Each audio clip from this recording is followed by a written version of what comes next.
안녕하세요. 1학기 첫 가정학습지를 보내드리도록 하겠습니다. 이번에 국어에서는 감정에 대한 부분들을 아이들과 함께 배웠는데요. 어려운 부분이기는 했는데 그래도 같이 그림도 찾아보고 감정 카드도 찾아보고 같이 그 상황도 이해하는 식으로 수업을 준비해서 수업이 모두 완료가 되었습니다.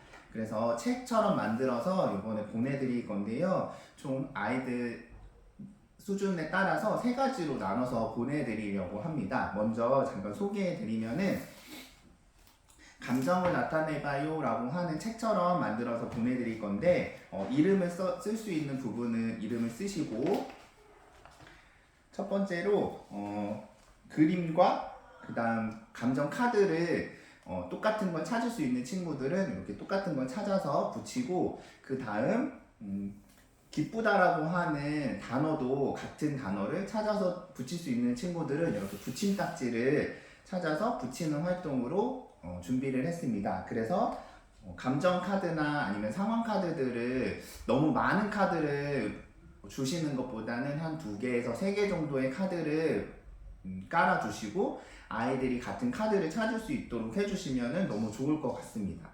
그래서 먼저 상황을 읽어주시고 상황에 맞는 그림 카드를 찾아서 여기다 붙여주시는 활동, 그 다음 두 번째로 이 감정에 대한 그 감정이 무엇인지 말해주시고 그 감정을 찾아서 감정 카드를 붙이는 활동을 해주시면 되겠습니다.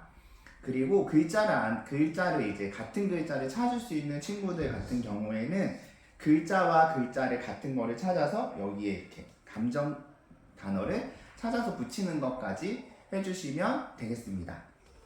그래서 총 장수는 16가지의 감정들을 분리를 해놨고요. 감정별로 색깔, 비슷한 감정끼리 색깔을 다르게 해서 분리를 해놨기 때문에 혹시라도 같은 그림을 찾지 못하는 친구들 같은 경우에는 같은 색깔의 카드들을 찾아서 붙여보는 것도 괜찮은 방법일 것 같습니다. 이렇게 하나 해주시면 되고 그 다음 두 번째로 똑같은 감정을 나타내봐요 라고 하는 책인데 아까는 글자를 어느 정도 아는 친구들, 단어를 아는 친구들 같은 경우에는 단어까지 찾았지만 단어를 모르는 친구들이 있기 때문에 그 친구들 같은 경우에는 똑같이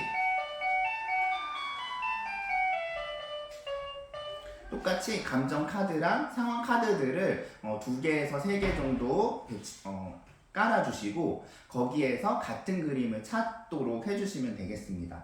대신 상황을 찾기 전에 상황에 대한 거를 그 수용 언어가 어느 정도 되기 때문에 그 상황에 대한 거를 읽어주시고 같은 그림을 찾아서 붙이는 활동을 해주시고 그 다음 이 상황에 맞는 감정이 무엇인지 함께 읽어보고 그 다음 같은 감정 카드를 찾아서 붙이는 활동을 해주시면 되겠는데요. 아직 그 그림을 찾는 게 조금 어려운 친구들이 있을 수 있습니다. 그럴 경우에는 너무 많은 감정 카드를 깔아놓고 찾는 것보다는 2개 정도의 감정 카드에서 양자택일을 할 수 있도록 해주시면 훨씬 더 효과가 좋을 것 같습니다. 그렇게 해서 활동을 해주시고 마지막 수준의 아이들 같은 경우에는 상황을 알고 그림을 보고 상황을 얘기할 수 있는 친구들이 있더라고요. 그래서 제가 사전에 그 검정색 종이로 이 부분을 가려 놓았습니다. 그래서 먼저 열어주시지 마시고 똑같이 감정 카드를 깔아놓은 다음에 깔아놓고 여기는 비어있기 때문에 여기를 먼저 아이와 얘기를 나눠주시면 좋을 것 같아요. 이 그림은 어떤 상황이지? 라고 질문을 했을 때 아이가 질문한 것들을 들어보고 선생님이 제시한 상황과 맞는지 한번 확인해 보면 좋을 것 같습니다. 그리고 난 다음 그렇다면 이 상황에 맞는 감정은 무엇이지라고 물어보고 그 감정에 해당되는 카드를 찾아서 붙이면 되는데요. 이때는 아이가 감정 카드만 봤을 때는 여기에 해당되는 게 뭔지 모를 수 있기 때문에 뒤에다가 감정의 단어를 어떤 감정인지 적어 놓았습니다. 그래서 기쁘다라고 하는 감정을 찾아서 붙이면 되는데, 혹시라도 잘못된 감정을 찾았다라고 한다면 그냥 놔두시고 이 검정색 종이를 열어서 이 그림에 해당되는 감정과 여기 제가 제시한 감정 단어와 같은지를 확인하시고, 다른 경우에는 같은 감정을 찾아서 붙이는 활동으로 해주시면 될 것 같습니다.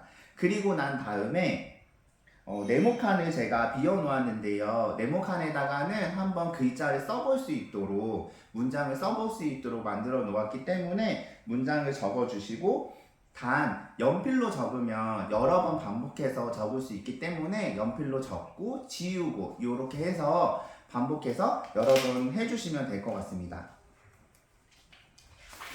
아까도 말씀드렸듯이 이렇게 세 가지의 수준으로 나눠서 책을 보내드릴 예정이고요. 그리고 감정들은 각각의 또 비슷한 감정끼리 색깔을 동일하게 했습니다. 그래서 노란색 감정, 그 다음 파란색 감정, 그 다음 초록색 감정, 그 다음 보라색 감정, 그 다음 빨간색 감정, 이렇게 나눠서 제시를 했기 때문에 색깔들을 보고 그 감정들을 찾는 활동도 재밌을 것 같으니까요. 그렇게 해주시면 되겠습니다. 저는 그러면 다음에 그 낱말에 대한 거를 이제 2단원에서 배우게 되는데, 그 낱말에 대한 그 2단원이 끝나고 나면 다시 그 책을 만들어서 보내드리도록 할 테니까, 그때까지 제가 요번에 보내드리는 책 재밌게 아이들과 함께 해주시면 될 것 같습니다. 그럼 다음에 또 뵙겠습니다.